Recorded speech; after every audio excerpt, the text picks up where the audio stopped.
Hey everybody, does this ever happen at your house? I have 3 loaves of bread and 1 pack of hamburger buns. I wanted to bring you along today to make some bread pudding to use up some of that bread. I'll bring you down to the stove so you can join me.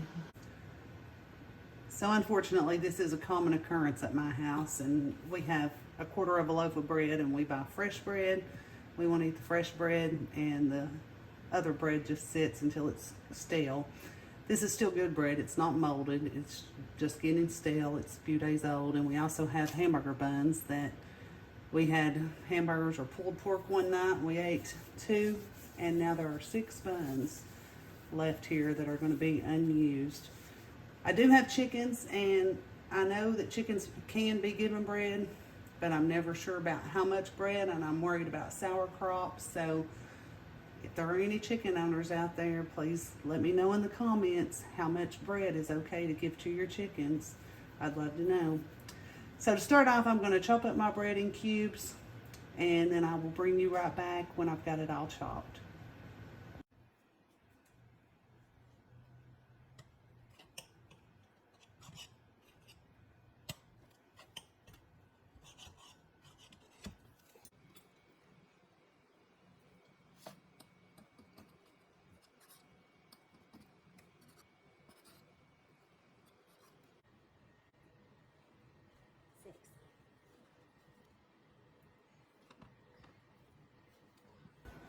Okay, for my custard, I'm going to start with 6 eggs.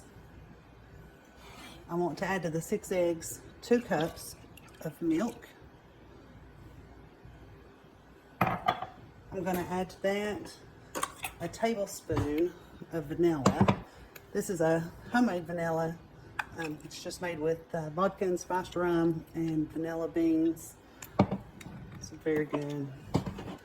Good thing about having this vanilla is as you use it, you can top it back off with vodka or spiced rum, and then it just keeps infusing it and keeps going, and it'll last a long time. I want a lot of vanilla, so I'm going for a full tablespoon. I'm also adding a teaspoon of cinnamon and a cup of sugar.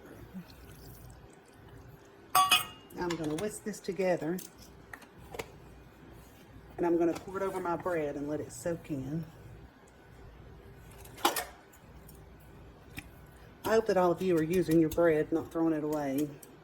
I'm sure most of you have felt the pinch of the rising prices. I know I have. If you haven't, congratulations. You're probably in the top 10% of earners in America. Gas prices are going up. Food prices are going up. This is a good way to use something that may normally be thrown away. A good use for stale bread, unless you have animals to feed. So I need to get this good and mixed up. I need to make sure the egg yolks are broke up well.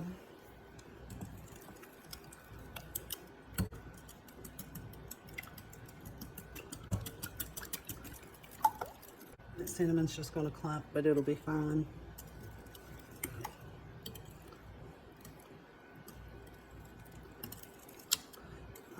It looks like I've got everything.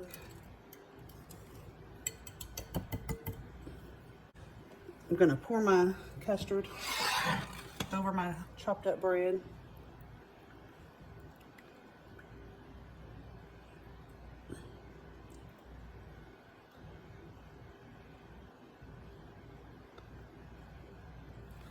And then I'm going to press this down. Make sure all the bread has custard on it. Then I'm going to let this sit for a few minutes to soak this up before I put it in the oven.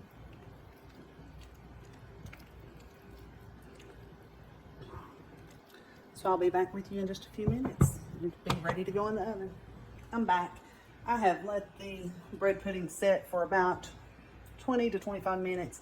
I've came in a couple of times and just gave it a stir just to make sure that the stuff on the top is getting submerged so that it can soak up the custard. Now I'm going to throw this in my preheated 350-degree oven. I forgot to mention, if you like raisins in your bread pudding, you could have added it at the same time you mix the bread and the custard together. I despise anything that has cooked raisins in it, so I leave them out. I prefer the cinnamon. You can also cut back the cinnamon if a teaspoon is too strong for you, if you don't really care for cinnamon, or you can omit it altogether. Just tailor this to your taste and use the things that you like. So I have this all mixed together. I'm going to put it in my 350-degree oven for about 45 minutes until it's nice and brown. I'll see you back soon, and I'll show you how to make a vanilla sauce. Okay, I'm back to show you how to mix up a simple vanilla sauce. This is a small recipe for the vanilla sauce. I personally prefer bread pudding with nothing on it. But I'll get you started if you do want to do this. You could also double this recipe if you wanted more sauce. I'm just going to start out with a half a cup of sugar right in my pan. And I'm going to add to that a teaspoon of cornstarch. And I'm just going to give that a light. It never fails. I always make a mess. Slung sugar everywhere. Let me clean that up. Okay, I really didn't lose much sugar there, so I'm not going to add more. So that was a half a cup of sugar and a teaspoon of cornstarch. I'm going to go ahead and turn this eye on so it can start getting hot. I'm going to add to this 1 cup of milk.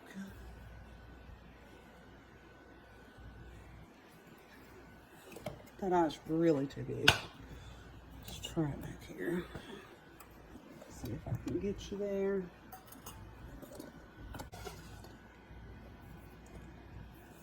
Okay, sorry about all that adjusting. I had to get to a smaller eye. I'm adding to my sugar and cornstarch a cup of milk. I'm going to give this a whisk.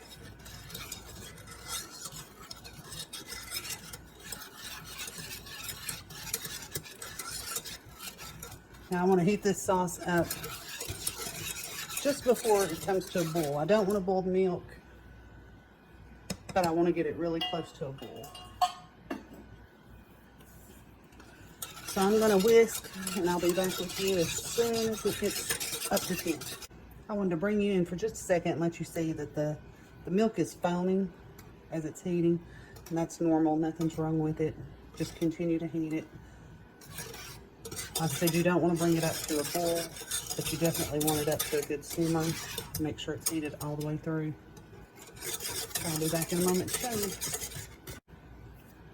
Okay, I'm back. You can see that my milk is just coming to a boil, foaming up. I want to immediately remove that from the heat. I don't want the milk to continue to boil. I didn't actually intend for it to boil at all, but it did, and it'll be fine. So I'm removing this from the heat. I'm going to add to it a teaspoon of vanilla extract. And I'm going to stir that in. Now I'm going to set this to the side while the bread pudding continues to cook. After you have bread pudding, if you have leftover sauce, you can always put it in a small bowl or in a small jelly jar with a lid and hold it in the refrigerator. I'll be right back to show you how the bread pudding comes out. I just pulled the bread pudding out of the oven. As you can see, it's nice and toasty brown, and right now it's still really hot, so the center still looks a little jiggly, but it will set up as it cools. I'll bring you down so you can get a good look at it.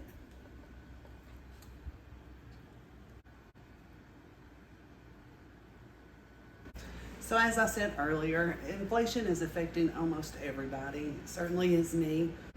I hope that you're looking for ways to save your family money and use food that you might normally throw away, like stale bread. This bread pudding will be delicious for the next couple of days as a dessert for the family. Another idea may be to keep this in the refrigerator and heat a piece up in the morning and put just a little bit of pancake syrup on it, and then you have breakfast for the kids. I know it's not the most healthy, but it's not much different than French toast. And if you can use leftover food and get the kids fed, it's a win-win. I know everything on the channel so far has been bread related, and it's because it's an important staple in life, in our diets. It's also usually inexpensive and easy to make. But I do have some other recipes coming up that don't involve bread, so I hope you'll come back and watch. Thanks for watching.